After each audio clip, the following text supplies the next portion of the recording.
But we coach and teach that all sales is communication. That's it. It's not being pushy, it's not being aggressive, it's not putting pressure on someone to do something, it's not trying to twist someone's arms. It's just two people speaking.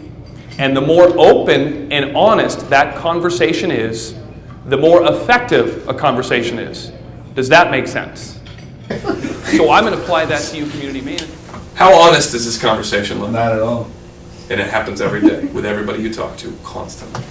Do you think the people that you're going to their homes, you think they've got filters? No, yeah. Do you think they filter what they say to you? Sure. When I say, hey guys, I looked at your unit and you really need an AC compressor, do they believe me? Yeah. Maybe, maybe not, but it's definitely going through their filter. Maybe it's going through the he's going to screw me filter. I don't trust this guy filter. I don't know who this guy is filter. I was screwed 6 years ago and I don't want to have this to happen again. Oh my gosh. This is human conversation every day, constantly.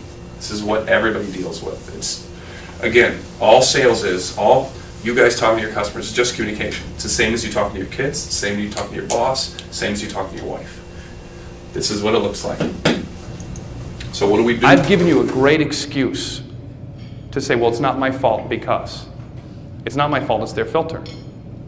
But we believe in radical responsibility. So if Tom, whose hair hasn't moved an inch since I got here, if Tom, what's true, you're a good looking man. Yeah, you got a lot of hair. Mike Ken, I'm looking at you. I'm looking at you. We teach a threefold approach to communication. Paul, you've seen a little bit of this. If there's a problem, and again, radical responsibility, Randy. If there's a problem in your world, you're either causing it or you're allowing it to happen. The only thing Randy can control is Randy. So him complaining about the situation doesn't do him any good. Him taking a baby step to fix it does a lot of good. Make sense? Remember the telemarketer? Sounded like this, said these things, did this stuff, and that raised your filter, right?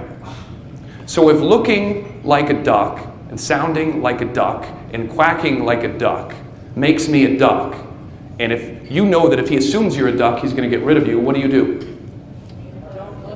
Don't look, sound, and act like a duck. So if I sound and look and taste and smell like a salesperson, what am I going to do when I talk to that business owner? Is he going to be open and honest with me? No, because he knows, and it's not his fault. He's not bad. His filter went up. And if you're bossy community manager, I'm not saying you guys are bossy.